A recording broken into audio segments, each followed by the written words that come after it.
하나님 여러분, 지금 우리가 살아가고 있는 이 시대는 엄청난 지금 큰 변화의 이 일들이 계속 일어나는 이런 시대에 우리가 살고 있습니다. 정치력으로, 사회적으로, 교회적일 뿐만 아니라 이 시대 자체가 계속해서 변화되어 나가는 그런 시대예요. 지금 우리는 우리 부모의 세대에서, 목사님만 해도 그래요. 여러분들과 우리 사이에 지금 일어나고 있는 일들은 너무 차이가 많이 나는 이런 엄청난 여러분들의 부모 시대, 또 다음부터는 여러분들도 한 5년, 10년만 가면 무닥다리가 되는 이런 시대의 생각들이, 이런 시대에 우리가 살아가고 있어요. 여러분, 통계를 보니까 매 초마다, 1초마다 홈페이지가 하나씩 생긴대. 30초마다 새로운 상품 하나가 등장하고, 세상의 지식은 18개월마다 2배씩이 증가되고, 과거 5,000년 동안 만들어진 정보보다 지난 30년 동안 만들어진 정보가 훨씬 더 많다고 합니다. 얼마나 빠른 속도로 세상이 변하는지, 지난 10년의 변화는 과거 몇백 년 전 것과 맞먹는다고 해요. 문제는 여러분, 이 변화 앞에서 우리가 어떻게 서느냐, 어떻게 살아가느냐, 그리고 오늘 우리에게 주어진 이 환경을 어떻게 이기면서 우리의 본연의 자세를 가지고 살아가느냐, 이게 굉장히 중요해요. 자, 여러분, 오늘 이런 여러 가지 많은 이 변화 상황들은 변화하며 살고 변화하지 못하면 죽는다잖아요. 이 세상이 변해가고 있고 이렇게 급속도로 변해갈 때 우리는 그 자리에 머물러 있게 되면 죽는 것과 같다는 거예요. 같이 변화되어 나가야 됩니다. 여기 굉장히 중요한 교훈이 있어요. 우리의 신앙생활도 마찬가지입니다. 세상은 엄청나게 빠른 속도로 변화되어 가고 있습니다. 이런 상황 안에서 하나님께 쓰임받는 삶을 살려면 우리는 어떻게 살아야 될 것인가? 세상이 변화되어 가는 만큼 나 자신도 변화시켜 나가야 합니다. 할렐루야. 그러니까 모험과 도전의 길이 계속해서 함께 가야 되는 것이죠. 막연히 올해가 시작됐으니까 작년에도 그냥 잘 지나갔고 올해도 잘 되겠지, 이런 생각을 가지고 여러분들 새해를 시작한다면 정신을 바짝 차려야 돼요. 오늘 만약에 그런 생각을 가지고 이 자리에 앉아있다면 오늘 여러분들의 정신적인 개조가 일어나기를 주의 이름으로 축원합니다. 잘 되겠지 뭐.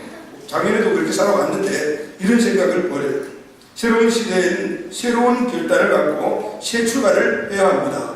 그래서 여러분, 준비가 있어야 돼요. 준비를 먼저 해요. 가장 중요한 준비는 무슨 준비일까요? 우리 마음의 준비인 줄 믿습니다.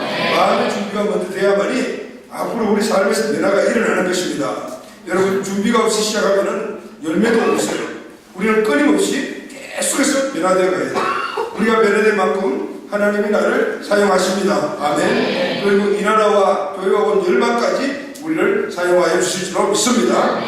이것이 축복 중에서 가장 큰 축복인 거예요. 하나님이 나를 사용하신다. 이 축복이 최고의 축복이라고 해요. 자, 그러면 여러분, 우리는 어떻게 변화되어 가야 하는가? 또 무엇이 우리를 변화시켜 나가야 하는가? 오늘 그것을 보여주는 말씀이 오늘 우리가 읽는 본문의 말씀이에요. 여러분 중에 혹시 포도주를 좋아하시는 분이 계세요? 포도주 좋아하시는 분들 계세요? 계세요? 입을 꼭 다물고 있으면서 나보고 이렇게 실실 웃는 사람들이 좀 문제가 있어. 여러분, 포도주 좋아하세요? 지금 답을 해야 되는데 답글을 못 찾겠네요. 혹시 포도주를 좋아하세요, 여러분? 포도주를 먹어본 적이 있어요? 여러분, 우리나라하고 이스라엘하고는 이 포도주 개념이 달라요. 이스라엘은 포도가 아주 흔한 나라라. 포도주가 아주 흔해요. 그래서 이스라엘 사람들은 이 포도주가 술의 개념이 아니고 음료수 개념이고 종교적인 개념을 가지고 있어요.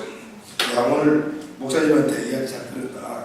그래가지고 여기 나가면서 포도주도 한 박스 사가지고 찍어가지고 계속 연락을 보면 안 돼. 알았죠?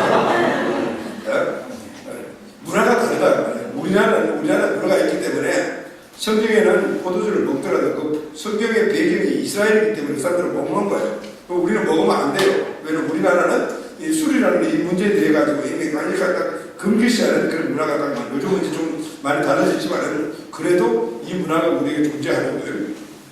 그래서 개념이 다르다는 말이죠. 오늘 포도주 계속해서 이야기하다 보면은 혹시 여러분들이 목이 또 침이 꼴깍꼴깍 넘어간다든가 이제 잘됐다 가서 포도주 한 병 사가지고 맛봐야 되겠다 이렇게 생각하고 있으면은 그런 생각을 개조시켜버려요. 그래서 식사 때마다 이 이스라엘 사람들은 포도주를 마셔요. 특별히 안식일이 시작된 날이 금요일이잖아요. 금요일 저녁에는 온 가족이 다 모여요. 그래서 포도주를 마신다. 포도주가 이렇게 일상생활의 문화로 자리를 잡고 있는 것입니다. 그래서 예수님도 하늘나라의 진리를 자주 이 포도주에 비교해서 말씀하신 것을 많이 볼 수가 있어요. 그럼에도 불구하고 성경에 보게 되면은 포도주를 멀리하라라고 이야기해요. 왜냐하면 음료수 개념이 지금은 자꾸 먹고 하다 보니까 이게 취하잖아요. 그러니까 취하면 어떻게 되죠? 사람 실수를 하게 되거든요. 그러니까 포도주를 먹지 말라는 말이 또 성경에도 같이 나오는데, 특히 나시린들은 포도주 껍질도 먹지 말고 포도주 씨앗도 먹지 말라고 이야기를 했어요. 왜냐하면 음료수만 먹으니까 취한다. 그러면 실수하게 되고, 이 나시린은 구별된 사람들이잖아요. 하나님께 내 삶을 드리겠다라고 일정 기간이나 아니면 평생을 서운한 사람들입니다. 그러니까 포도주 먹고 가가지고 예배 드릴 수 없는 거고, 왜냐하면 포도주 먹게 되면 이렇게 돌아가니까 차순도 제대로 못하고 말씀도 제대로 못 들 수밖에 없는 거잖아요. 그러니까 일상생활에서는 포도주가 음료수 개념이고 그런 종교적 개념이 있지만, 그러나 실질적으로 하나님께 헌신되어 주의 일에 초점을 맞춰 가는 자들은 그걸 먹지 말라고 그랬어요. 얼마나 강하게 이야기했겠지. 포도주 씨도 먹지 말고 껍질도 먹지 말라고 이야기했겠어요. 어쨌든 이런 여러 가지 이런 원리와 그런 환경을 가지고 오늘 말씀을 들으시기를 바랍니다. 아멘. 자, 오늘 예수님이 이 포도주에 대한 비유를 말씀하시는데, 포도주만 이야기할 것이 아니고 포도주 비유에는 이 두 가지가 구성되어 나와 있죠. 두 가지가 등장합니다. 하나는 포도주, 또 하나는 뭐예요, 여러분? 포도주를 담는 자루, 부대. 두 가지, 포도주와 포도주를 담는 자루, 부대, 네? 자루. 포도주 부대는 양이나 소가죽으로 만든다고 해요. 그래서 포도주를 담은 배낭과 같은 거예요. 그래서 이 뚜껑을 이렇게 묶어가지고, 그래서 매구도 다니기도 하고, 그리고 보관하기도 하고, 이렇게 해요. 농부가 포도를 따면은 포도를 막 밟아가지고 이 포도주가 되면 가득 부대에 담아요. 그리고 그것을 창고에 보관합니다. 이 포도주 부대와 포도주와의 관계는, 포도주는 반드시 새 부대에 넣어야 한다. 오늘 본문 누가복음 5장 37절 말씀을 보면은 새 포도주를 낡은 가죽 부대에 넣는 자가 없나니, 다시 말해 새 포도주를 만들었는데 그 낡은 가죽 부대에 넣는 사람은 없다. 그런 사람들은 뭔가 조금 부족한 사람이다. 왜냐하면 만약 그렇게 하게 되면은 새 포도주가 부대를 터뜨려서 포도주가 쏟아지고 부대도 버리게 되리라. 새 포도주를 새 가죽 부대에 넣으라, 이 말씀이고요. 새 포도주를 헌 가죽 부대에 넣게 되면은 이 포도주 부대가 터진다고. 왜 그러냐면요, 새 포도주를 담으면 이 발효가 막 시작해요. 발효가 시작해 불불불 막 끓게 되죠. 이때 일어나는 화학작용이 아주 강하기 때문에 낡은 부대에 넣으면, 오래오래 쓴 부대에 넣으면 부대가 터져버려요. 그래서 새 포도주는 낡은 부대에 넣으면 안 된다. 새 포도주는 어디에 담아야 된다고요? 새 가죽 부대에 담아야 된다. 그걸 지금 이야기하고 있어요. 자, 그럼 여러분 포도주에 대해서 한번 생각을 해보겠습니다. 자, 그럼 여러분 어떤 포도주가 좋은 포도주일까요? 주세요. 어떤 포도주가 좋은 포도주지?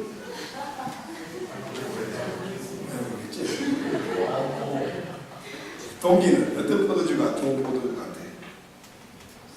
그냥 생각하는지도 먹어보고 체험적인 이야기를 하라고 하지 않았을까?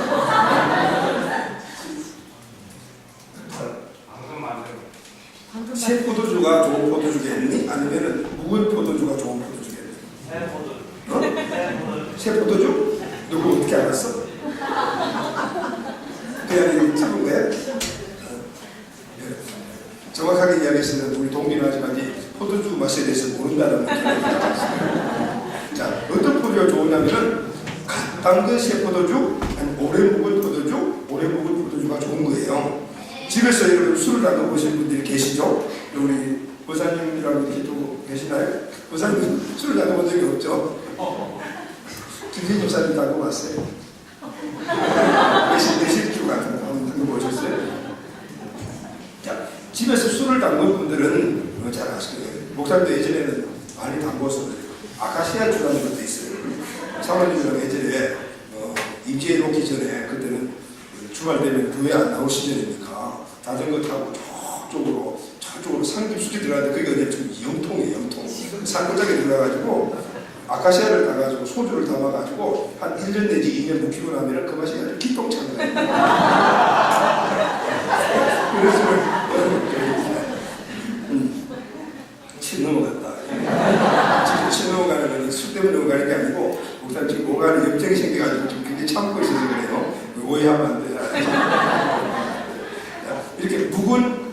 자신처럼 묵은 것이 좋아요. 오래오래. 그래서 외국에 유명한 포도주 같은 거 몇백 년 된 포도주가 있다 그러잖아요. 그러니까 집에서 이제 술을 담궈보면 그걸 알 수가 있어요. 포도주는 오래된 것일수록 좋은 거예요. 아멘. 자, 예수님이 이렇게 말씀하셨어요. 누가복음 5장 39절에 보면은 묵은 포도주를 마시고 새 것을 원하는 자가 없나니. 이거 묵은 포도주를 한번 먹어보면은 금방 담은 새 포도주는 못 먹겠다는 거예요. 이런 묵은 것이 좋다 아멘이라 예수님이 이렇게 말씀하셨어요. 예수님은 이 포도주 문화권에서 자라셨기 때문에 어떤 포도주가 맛이 좋은지를 이미 잘 알고 계셨어요. 이게 묵은 포도주가 좋다요. 새 포도주는 부글부글 끓는 이 발효정이 끝나지 않았기 때문에 톡 쏘는 맛은 있지만 깊이 스며드는 맛이 없대요. 자, 그렇다면 여러분, 예수님이 이 포도주와 이 부대를 통해서 말씀하시는 의도는 무엇일까요? 포도주 부대와 포도주의 교훈은 변화를 이루어가는 황금 커플과 같습니다. 두 관계는 아주 밀접한 관계가 있어요. 포도주와 포도주 부대. 포도주는 오래된 것일수록 좋다. 그리고 포도주 부대는 새 것일수록 좋다. 이게 착각이에요. 포도는 오래된 것, 부대는 새 것. 이게 좋다는 거예요. 포도는 오래된 것, 포도주는 오래된 것, 그리고 포도주 부대는 새 것이 좋다. 포도주는 묵은 걸수록 맛이 깊습니다. 그러나 부대는 새 것일수록 어때요? 두껍고 단단해서 잘 터지지 않아요. 오래오래 보관할 수가 있어요. 그래서 부대는 새 것이 좋은 거예요. 이 두 가지가 최상의 조합이다. 묵은 포도주하고 새 가죽 부대가 최상의 조합인데, 근데 여러분, 우리는 새 포도주는 새 부대에 담아야 된다, 이렇게 생각을 갖고 있어요. 이런 의식을 가지고 있어요. 물론 새 포도주는 새 부대에 넣어야 돼요. 새 포도의 강력한 작용이 낡은 부대에 들어가면 터지기 때문입니다. 그러나 새 포도주는 최상의 포도주가 아닙니다. 보기는 좋은데 맛이 없어요. 최상의 조합은 새 부대의 묵은 포도주, 이게 최상의 조합이다. 이해가 되죠, 여러분? 이해가 되시죠? 그래서 낡은 부대는 어떤 경우에도 좋지 않아요. 낡은 부대에 새 포도주를 넣으면 터져버리죠? 또 묵은 포도주를 넣으면 터지지는 않지만은 가치가 없어 보여요. 새 포도주도 새 부대에 넣어야 하고, 묵은 포도주도 묵은 부대에 넣어야 되는 거예요. 약간 여러분 헷갈리죠? 왔다 갔다 하죠, 그죠? 저기 잘 차리고 내려야 돼요. 자, 그러면은 왜 묵은 포도주와 새 포도주가 변화의 황금 커플이 될까? 자, 포도주는 내용을 의미해요. 그리고 포도주 부대는 형식을 뜻합니다. 포도는 내용, 안에 담긴 내용, 그리고 포도주 부대는 그것을 감싸고 있는 형식을 이야기해요. 변화라는 것은 결국 이 내용과 그리고 감싸고 있는 이 형식과의 관계에서 일어나는 것이다. 포도주는 알맹이, 부대는 이것을 담는 그릇, 이런 뜻이에요. 변화는 알맹이와 그릇의 관계에서 일어난다. 이것을 우리 삶에 적용하면 이런 거예요. 나의 변화가 어디서 일어나냐면은 나라는 존재와 내가 사는 나를 덮어 속에는 환경이 어디죠? 학교, 가정, 그리고 또 뭐 사회, 우리 교회, 이런 환경이죠. 내가 처해 있는 환경, 이 속에서 변화가 일어난다는 거예요. 또 교회에 적용하면 동일한 역사예요. 교회는 언제 변화되냐면은 교회의 알맹이와 그것을 둘러싸고 있는 교회의 환경이에요. 그게 뭘까요? 이 시대. 지금 이 시대를, 교회를 둘러싸는 환경들, 문화, 가치관, 뭐 등등 이런 것들이 교회와 둘러싸여 있는 것과의 관계 속에서 그러면 교회를 어떻게 변화해 가야 될 것인가? 나는 어떻게 변화될 것인가? 우리 신앙생활도 마찬가지예요. 우리 신앙과도 관련해보면은 복음적 메시지와 담는 그릇이다. 내가 복음 안에 잘 참여했고 그것을 담고 있는 그릇이 잘 관계를 맺고 있는 게 여기에 따라서 변화가 일어난다. 그래서 변화는 본질과 그 본질을 쌓고 있는 것들의 관계에서 오는 것이다. 이것이 바로 포도주와 포도주 부대에 대한 비유인 거예요. 할렐루야. 네. 이해가 되시죠? 자, 그런 의미에서 우리를 둘러싸고 있는 새 가족 부대는 무엇일까요? 가족 부대는 새 것이 좋다. 오늘날 우리 교인들이 새 가족 부대라는 환경을 맞이하고 있어요. 오늘 우리가 신앙생활하는 우리들을 둘러싸고 있는 이 사회는 새 가족 부대라고 이야기할 수가 있어요. 오늘날 교회의 환경은 초대교회 환경하고도 너무 달라요. 중시시대 환경과도 다르고 120여 년 전 한국 초대교회 환경과도 너무 달라요. 학자들은 지금 우리 이 시대, 우리 신앙인들을 둘러싸고 있는 이 시대를 포스트 모더니즘 시대라고 이야기를 해요. 이 포스트 모더니즘은 초현대주의를 이야기해요. 교회라는 보배가 이 초현대주의라는 그릇에 담겨져 있다는 말이거든요. 이 시대 교회는 이 현대성을 피할 수가 없어요. 초현대성을 피할 수가 없는 거죠. 그러니까 현대 안에서 우리가 살아가면서 현대성을 피하려고 하지 말고 여기서 안다면 교회들은 문을 닫아버려야 돼요. 이렇게 피하려면 문을 닫아버려야 돼요. 교회는 그래서 이 초현대성을 받아들이고 그 초현대성을 받아가지고 거기에 교회가 함몰되는 게 아니고 그것을 극복하며 도리어 그것을 깨부시고 나가야 돼요. 할렐루야. 네. 이게 지금 현재 우리 교회와 우리 신앙인들의 처해 있는 그런 환경 자신의 모습. 그러면은 나는 어떤 존재를 해야만이 이 외부적인 이 환경을 깨뜨리면서 돌파해 나갈 수 있을 것인가. 이게 우리 숙제예요. 그래서 교회는 무조건적으로 이 전통성을 고집하면 안 돼요. 원리 갖고 있던 전통성을 고집하면 안 돼요. 그렇다고 해서 무조건 다 받아들여도 안 된다는 말이에요. 아직도 이런 교회들이 있어요. 목회자는 가운을 입고 설교해야 한다. 또 교회 의자는 장의자여야 한다. 그리고 교회에 예배될 때 찬송가만 불러야 한다. 찬양 반주는 피아노만 해야 된다. 강단은 이게 나무로 되어 있어야 하고 기도는 옆 사람이 들락말락하게 해야 된다. 이런 것을 아직까지도 강조하는 고집하는 교회들이 아직도 있어요. 만약에 기도 소리가 옆 사람한테 들락말락 그렇게 해야 된다 그러면은 상민이는 벌써 이미 쫓겨났다죠. 지금 상민 우리 교회 어디 있어? 요새 상민이 기도 소리 얼마나 큰지 그냥 이게 너무 어려가 되더라고. 너무 어려가 되더라고. 집에 가서 그런 기도 하면 안 돼. 알았지? 교회 안에서 하면 돼. 그런데 교회 안에서 할 때 옆에 사람들이 너 기도 때문에 너무 시끄러우면 또 안 돼. 기도가 어리가 되긴 되는데 너무 커도 안 되고 옆 사람들하고 잘 보조를 맞춰야 돼.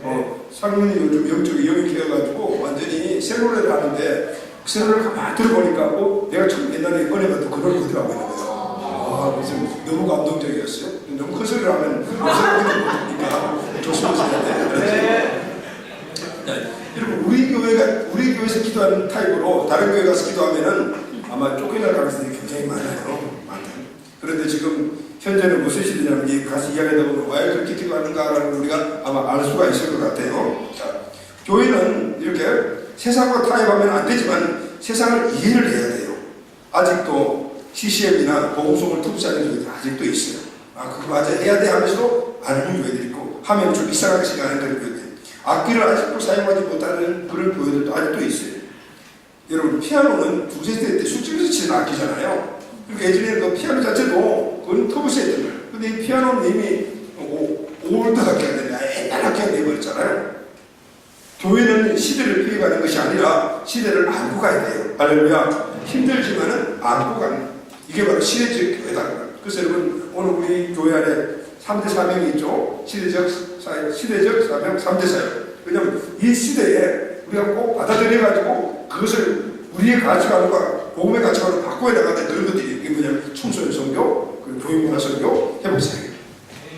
자, 우리는 지금 교회를 둘러싸고 있는 몇 가지의 새 가족 부대를 볼 줄 알아야 돼요. 자, 그럼 우리 신앙생활하고 있는 우리 이 교회를 둘러싸고 있는 새로운 가족 부대가 있는데 그러면은 그게 어떤 것일까? 여러 가지 굉장히 많지만은 지금 이 시대에 가장 큰직한 몇 가지를 우리가 한번 생각해 봐야 돼요. 그리고 이것을 우리가 잘 대처해 나가야 돼요. 첫째가 지금 현 시대에 현대인들이 갖고 있는 이 사상 중 하나가 뭐냐면은 탈권위주의야. 다시 말하면 권위주의에 대해서 완전 반응을 일으킨 거예요. 현대인들은 이 위의 권위에 대해서 잘 인정하지 않아요. 특히 우리 젊은이들은 그렇죠. 권위주의 구조는 상호관계이기 때문에 현대인들은 수평관계를 좋아해요.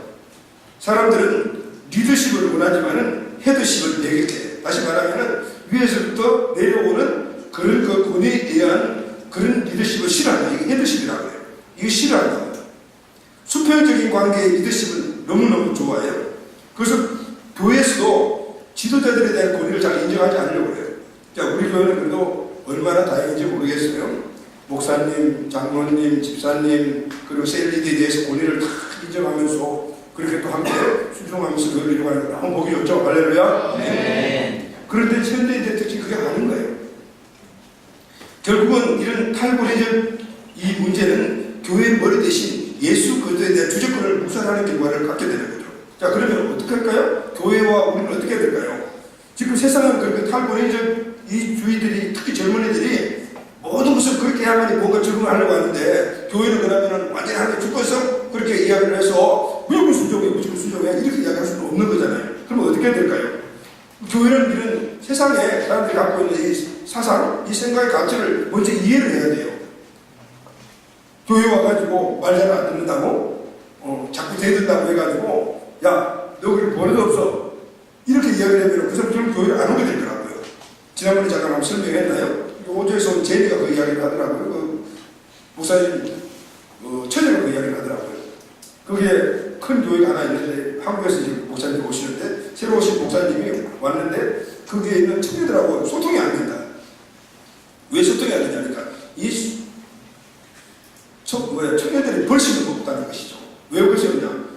여러분 목사님 만나면 어떻게 인사해요? 목사님 안녕하세요 하고 이렇게 머리 숙여 인사하잖아요. 그런데 거기서 나가지고 큰 2세 3세 아이들은 이걸 잘 하지 못하냐 뭐죠? 에이 이렇게 하는 거예요. 그러니까 목사님 이 자식들 버릇없이 인사를 해야지.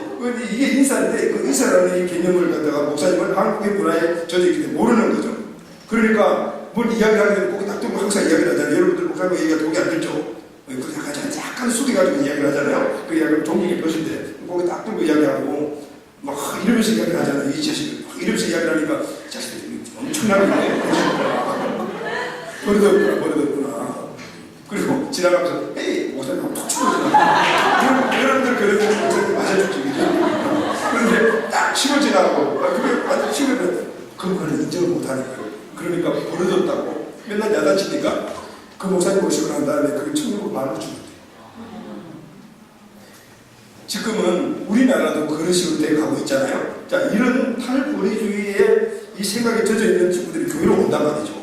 그러면 어떻게 될까요? 그 다음에서 우리가 갖고 있는 하나님의 절대 주권적 사상을 그러면 포기해야 되나? 아니죠. 포기할 수가 없죠. 그거는 진리이기 때문에 포기할 수가 없는 거예요. 그럼 그걸 지키면서 이 친구들은 어떻게 거기까지 끌고 가야 되는 것인가? 이게 숙제 아니에요. 왜냐하면 섬김입니다. 할렐루야. 무슨 얘기냐면 수평적인 관계 속에서 서로 섬겨주면서 그 한 단계 한 단계 직접 진리 가운데로 가게끔 만들어줘야 된다고. 이걸 이해하지 못하면 버릇없네 이렇게 얘기하는 거예요. 버릇없네 이렇게. 여기 우리 미국에서 온 친구들 많이 있잖아요. 이렇게 보면은 한국자들 엄청 다 버릇없다 이거 완전히. 그렇지만은 그쪽에서 나하고 크고 했던 친구들이니까 미래를 할 수밖에 없잖아요. 그런데도 이해가 좀 잘 안 될 때가 많이 있어요. 왜냐면 오랫동안 잊혀져 있었기 때문에.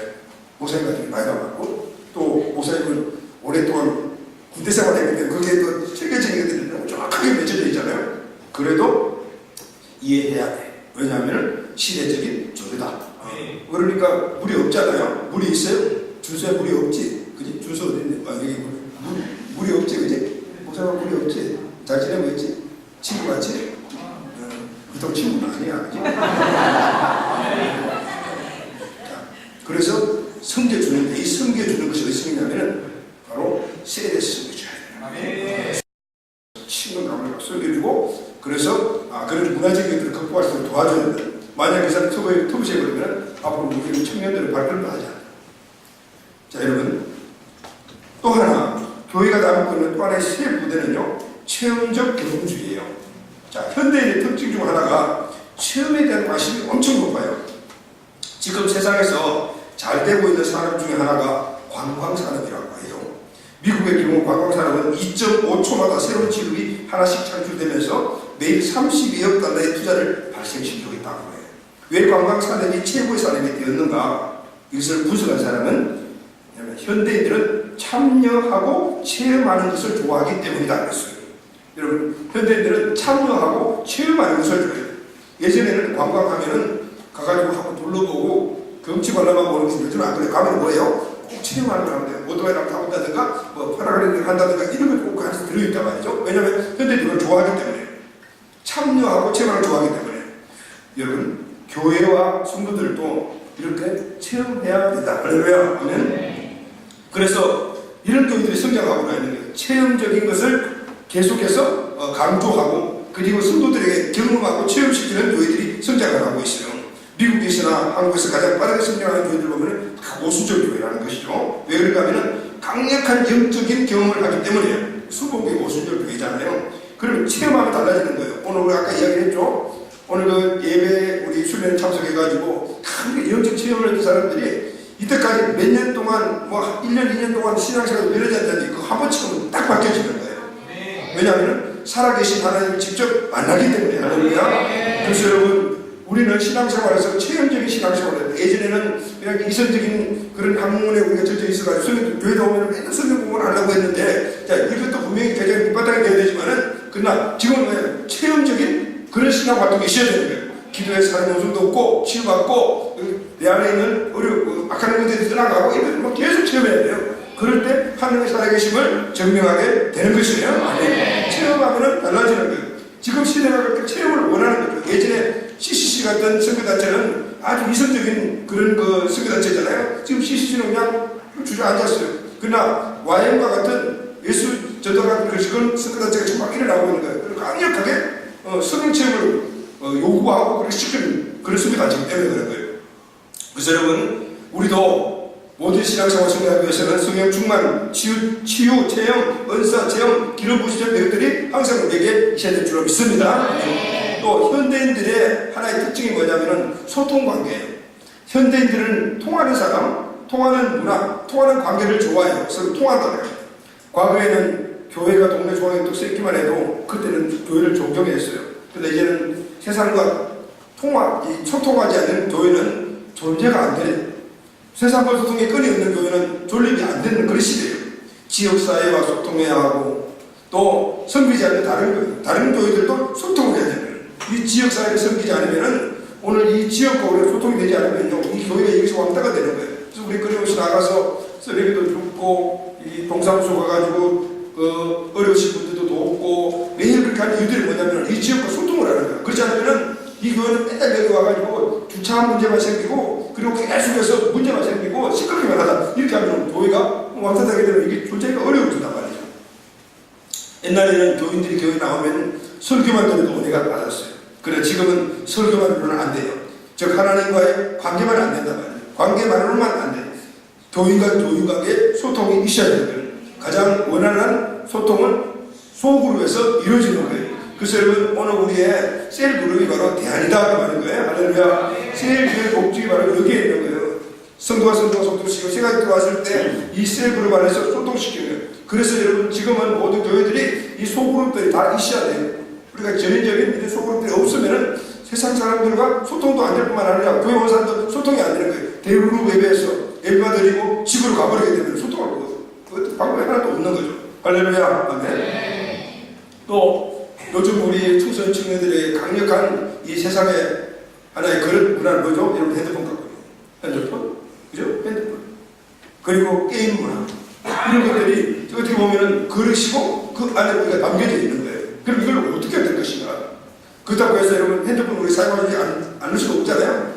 왜 안 되겠다. 핸드폰 안에 이 좋은 것보다 부정적인 게 더 많으니까 핸드폰 내 사용 안 할래. 그렇게 버릴 수도 없는 거잖아요. 그리고 친구들하고 대화를 해보다 보면은 이 게임 모르게 되면은 대화가 안 되네. 그죠? 텔레비전 안 보면 대화도 안 되는 거잖아요. 그 도대체 어떻게 해야 될 것인가? 이런 문화는 아니야. 나는 이거 완전 단절해. 그래서 끊고 살게 되면은 평생을 그냥 왕따로 살아야지 뭐 방법이 없잖아요.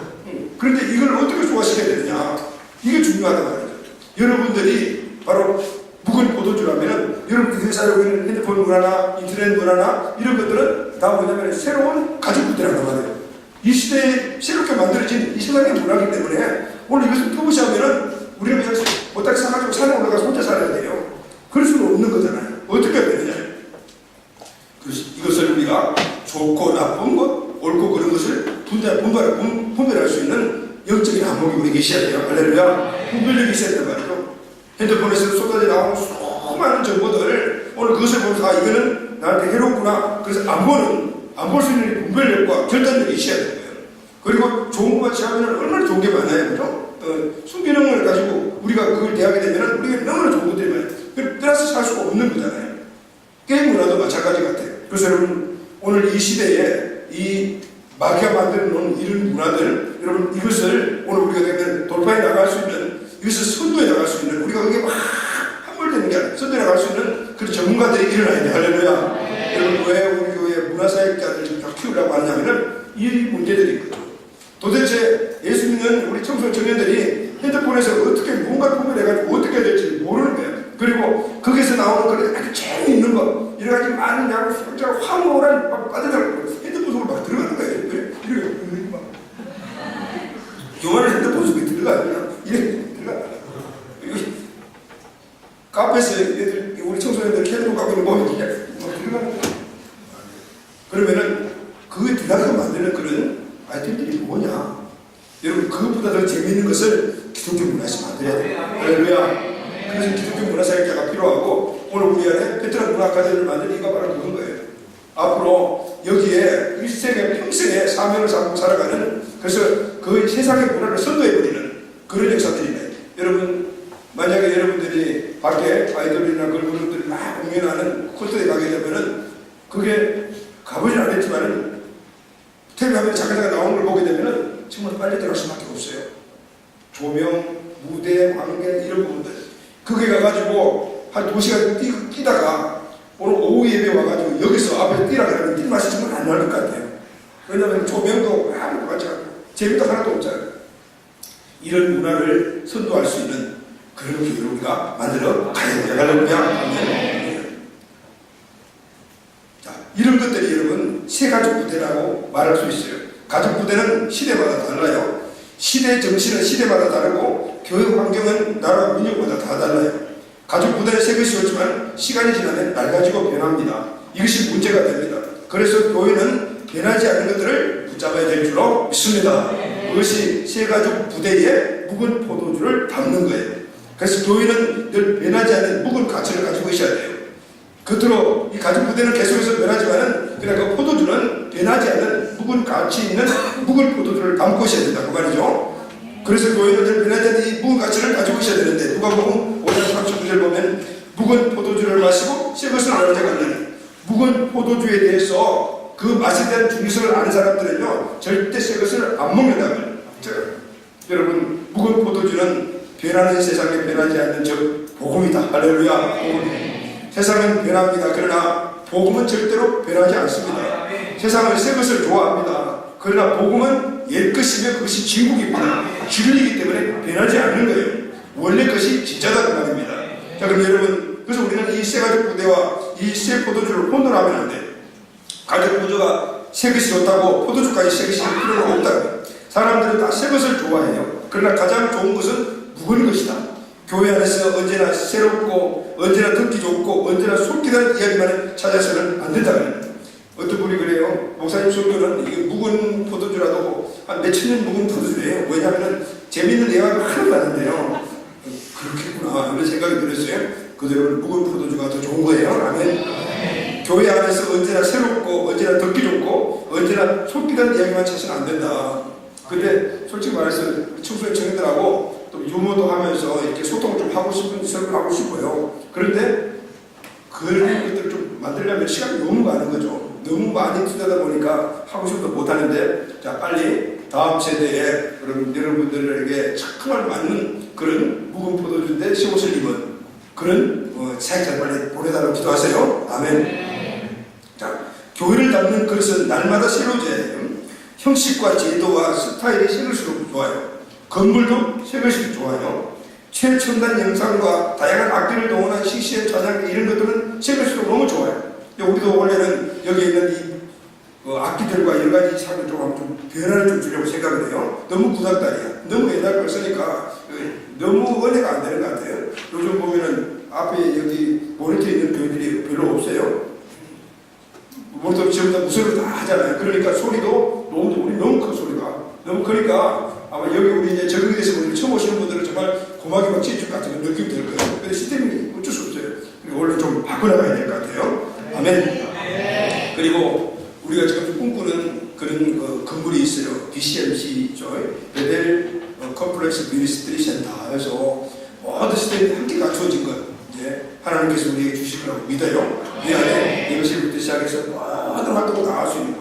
우리 청소년들이 마음껏 와서 공연도 하고 그리고 또 밑에는 수영장도 있고 막 이런 것들이 이제 요번 내일 다음 주에 비즈니스 부 시간 때 그 부산이거나 여러분들한테 한번 이야기를 할 건데 매년 하잖아요. 그런데 그게 그 결혼식장도 있고 그래가지고 결혼하고 싶다면 안 놓고 가서 결혼하고 이런 건물들이 필요하거든요.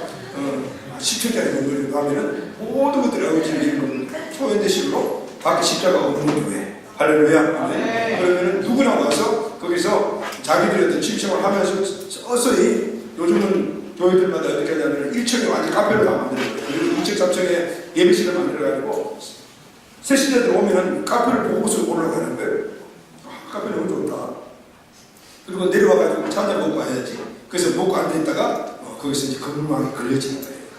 그러니까 그런 시스템들을 만드는 이게 전략이 있어야 돼요. 왜냐하면 현대인들의 생각을 읽어야 되는 거죠. 그리고 이런 것들 저는 BCMC 여러분 여러분 꿈꾸시고 하나님 우리에게 주신 줄 믿습니다. 복음전하는 가장 강력한 도구는 요즘 건물이거든요. 자, 바울이 전도했던 그리스 소아시아 사람들은 늘 새 것을 찾았어요. 바울이 아테네에 전도하러 갔을 때 사람들이 몰려왔어요. 바울이 말하기 시작하자 그들은 호기심을 가지고 듣기 시작했어요. 그러다가 하나 둘씩 사라져버렸어요. 그 이유는 그들이 기대했던 새로운 이야기가 아니었기 때문이었습니다. 사도행전 17장 21절 보면은 모든 아테네 사람들과 거기에 나그네된 여러분들이 가장 새로 되는 것을 말하고 듣는 이외에 달리는 시간을 쓰지 않더라. 아테네 사람들은 새로운 것을 듣는 것 외에는 그들에게 다른 취미가 없었어요. 지적 호기심과 지적 만족이 그들의 유일한 목적이었습니다. 그러나 바울은 다른 것을 말하지 않았습니다.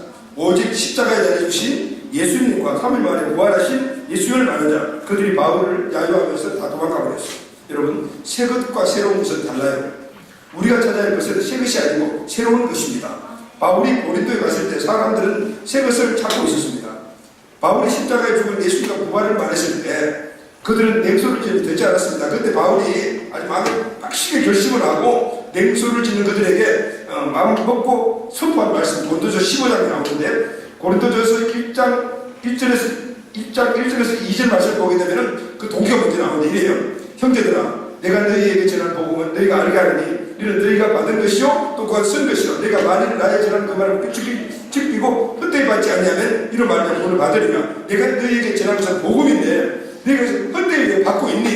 헛되이 받지 말아야지 너희가 이 복음으로 인하여 너희들이 새롭게 변화될 수가 있다. 이렇게 얘기해요. 그러면서 강력하게 말하는 게 고린도서 15장 3, 4절이에요. 이는 성경대로 그리스도께서 우리 죄를 위하여 죽으시고 장사지를 받았다가 성경대로 사흘 만에 다시 살아나셨다. 할렐루야. 이게 복음이에요. 뭐냐면 성경대로 하나님 말씀대로 그리스도께서 우리 땅에 오셔서 우리 죄를 대신에 죽으시고 그리고 분명히 장사되었다가 3일 만에 살아나셨다라는 거. 할렐루야. 이게 바로 복음이에요. 이 복음이 내가 너희들에게 선포를 했는데 너희들이 왜 이 복음을 받아들이지 않느냐. 이 복음만이 우리 인생의 삶을 변화시키는 힘이다. 누구죠? 예수님입니다. 할렐루야. 원하신 예수님만이 우리 인생의 주가 되실 때 우리 삶을 바꿔줄 수가 있는 거예요. 여러분, 바울이 고린도 사람들에게 선포한 것이 바로 새 것이 아니었어요. 원래 있었던 것이었어요. 그게 뭐예요? 진리였고 변함없는 복음이었어요. 그런데 그들에게는 그것이 새로운 것이었어요. 여러분 믿습니까? 우리가 변함없이 붙들어야 하는 복음이 예수 그리스도입니다. 여러분 믿습니까? 예수님이 우리가 바라볼 유일한 별임을 여러분 믿습니까? 배는 바다를 항해합니다. 근데 꼭 있어야 될 몇 가지가 있는데 첫째는 지도예요. 잔잔할 때는 지도를 보면 배가 항해를 할 수 있어요. 그런데 여러분 지도는 방향 식별이 안 될 때는 지도로 방향 식별이 안 될 때가 있어요. 일단은 나침반을 봐야 돼요. 나침반도 소용이 없을 때가 있어요. 그럼 뭘 봐야 될까요? 그때는 별을 본단 말이죠. 그 별이 무슨 별이죠? 북극성이에요. 북극성이에요. 북극성은 변함없이 그 자리를 지키면 모든 배들에게 방향을 가르쳐줘요.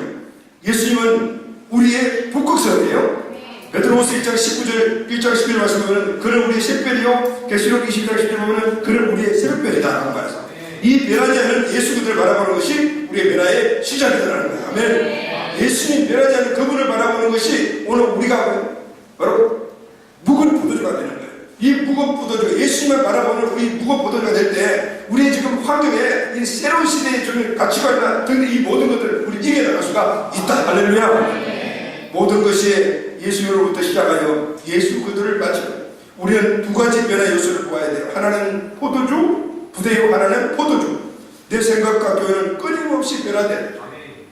원래 우리 교회는 예배 변화를 가져갑니다. 아까 내가 얘기했지만 악기, 음량, 영상 매체 등을 업그레이드해야 돼요. 찬양의 업그레이드가 필요해요. 그래서 여러분 지금 찬양팀들이 굉장히 요번에 많이 보완이 되어 있어요. 여러분 새롭게 들어온 우리 찬양팀들 강력한 기름 부심을 불어내는 그런 찬양팀들이 되기를 바랍니다. 네. 문화를 적용하는 프로그램들이 계속해서 개발이 되어야 돼요.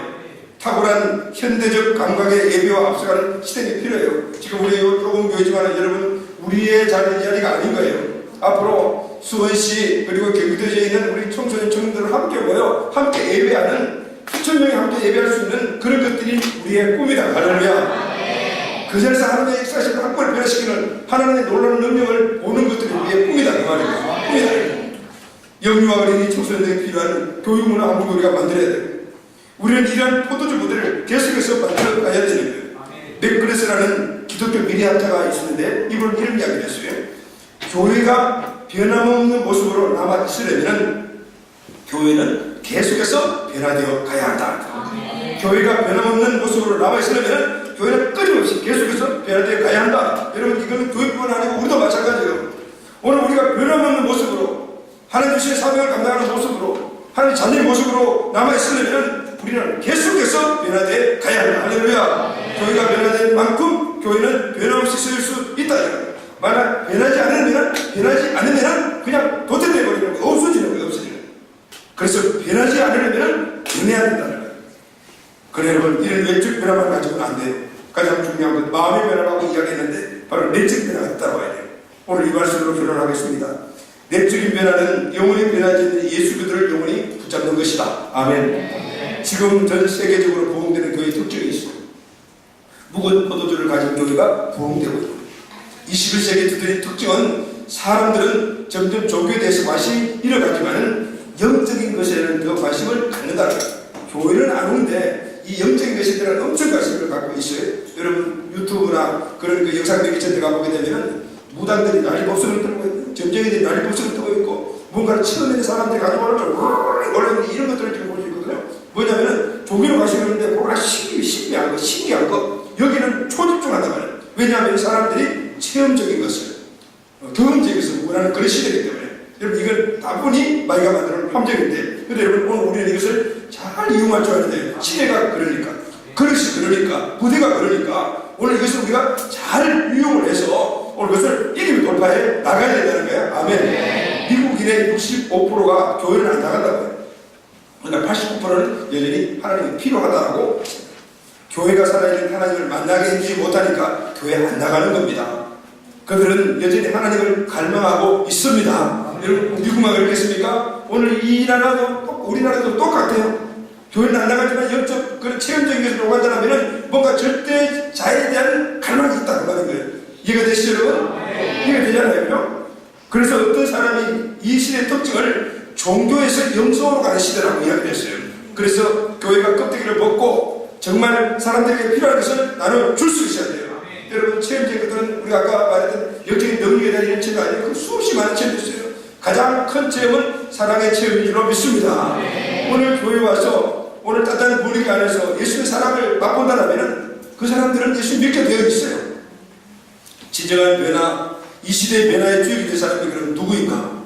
정신이 변화가는 이 세상을 복음으로 변화를 주도한 사람이 누구인가? 어떤 사람일까요? 새로운 가족 부대의 비전과 함께 예수 그대의 포도주를 마신 자, 묵은 포도주를 사랑하고 늘 본질로 돌아가는 자, 문화의 그릇 속에서 영성의 포도주를 넣는 자, 변화하는 세상 속에서 변하지 않는 예수 그리스도를 꽉 붙잡고 있는 자, 아멘. 세상을 향해서는 복음을 선포하고 하나님을 향해서는 뜨거운 예배 열정을 가진 자가 이 변화의 주인공인 줄로 믿습니다. 이 사람들이 교회를 변화시키고 자기 자신이 변화되어 그리고 또 환경을 변화시키는 이런 역사가 일어나게 되는 것입니다. 여러분 다시 한 번 더 우리는 본질을 갖고 있어야 돼요. 묵은 포도를 우리 주변에 많은 세상의 포도주 부대들이 꽉 고립주의, 권위주의, 이기주의, 체험주의 오늘 이런 부분들이 오늘 우리를 꽉 붙잡고 있어요. 이것을 이겨나갈 수 있는 것은 우리가 묵은 포도주가 되는 거예요. 묵은 포도주가 된다는 것은 새 포도주의 이 포도주로서의 본질을 지킨다는 거예요. 크리스천에서의 본질을 지키는 거예요. 새로 가족 부대의 비전을 가진 사람, 늘 본질을 고민하는 사람, 변함없는 예수만 붙들고 있는 사람, 예수님의 주제권에 확실한 사람, 제자의 삶을 살아가는 사람, 복음의 변화의 핵심을 알고 복음만이 변화의 핵심을 알고 그리고 복음을 알고 선포하는 사람, 뜨거운 예배 열정을 가지고 예배 드리는 사람, 하나님의 갈망인 교회의 비전이 나의 비전, 그래서 나의 비전을 가지고 끝까지 달려가는 사람, 이런 사람들이 본질을 지킬 자이며 복음은 붙어질 줄 믿습니다.